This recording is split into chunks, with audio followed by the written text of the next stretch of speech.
semuanya, apa kabar? Hi guys. Sebelumnya perkenalkan, namaku Putih. Pada video ini aku mau membedah semiotika atau makna dari sebuah poster film pendek yang berjudul Another Version of Me dengan menggunakan teori trikotomi Charles Sanders Peirce. Film Another Version of Me, karya tugas akhir mahasiswa TV film isi padang panjang, menceritakan kisah Rico yang menderita gangguan psikologi, yaitu Dissociative Identity Disorder, akibat dari trauma masa lalunya yang menjadi tantangan hidup Rico dalam menemukan kebenaran tentang siapa dirinya. Sementara, berbagai kepribadian dalam diri Rico berusaha menguasai hidupnya. Nah, bagaimana dengan semiotika pada poster film itu? Sebelum kita membedah semiotika yang ada pada poster, aku akan memberikan sedikit penjelasan mengenai teori trikotomi Peirce sebagai acuan aku dalam melihat semiotikanya. Teori semiotika trikotomi Peirce menjelaskan tanda sebagai hubungan tiga unsur utama dalam proses pemaknaan yang disebut semiosis. Ketiga unsur tersebut adalah representamen, objek, dan interpretan. Peirce membagi trikotomi ini ke dalam beberapa kategori yang lebih spesifik lagi. Ada ikon, indeks, dan simbol. Dengan demikian, teori ini menekankan bahwa tanda tidak berdiri sendiri, melainkan selalu berhubungan dengan objek dan interpretan dalam suatu proses pemaknaan. Lalu, bagaimana mengaplikasikan teori itu ke dalam pemaknaan dari poster film Another Version of Me? Aku akan membedahnya satu persatu hingga membentuk satu pemaknaan yang menjadi kesimpulannya.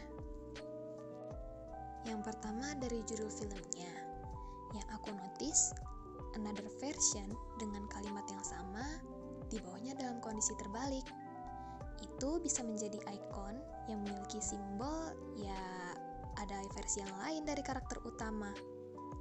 Di bawah judul ada kalimat yang berbunyi, semua orang berhak bahagia, namun tak semua tahu caranya. Kalimat yang mewakili garis besar cerita pada film ini.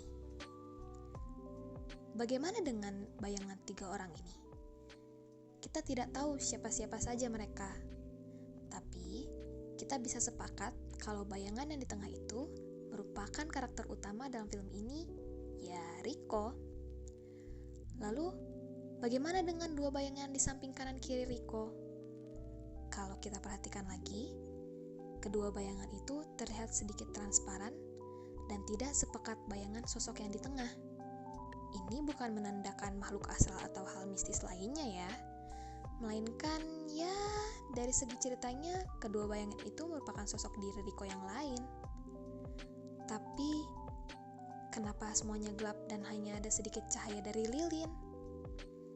Dari tanda itu, kita bisa mengartikan bahwa segelap itu kehidupan Rico yang diselimuti trauma sebenarnya.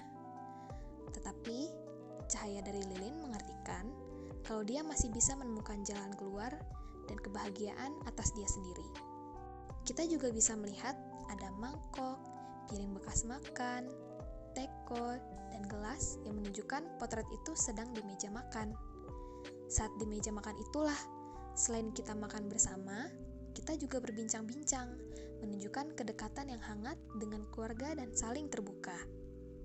Tetapi, kita tidak merasakan kehangatan di meja makan itu pada poster film ini. Dengan semua tanda yang ada, bisa disimpulkan bahwa dari meja makan inilah dijelaskan kenapa dari hidup Rico yang penuh akan trauma sehingga ia harus menciptakan versinya yang lain demi dirinya bahagia. Nah, jadi bagaimana? Apakah pemaknaan poster film ini sama? Atau ada versi yang berbeda nih dari yang lain? Karena pada hakikatnya, pemaknaan dari sesuatu yang kita lihat belum tentu sama, karena kita memiliki sudut pandang yang beragam. Jadi, itu dulu aja dari aku. Sekian, Assalamualaikum.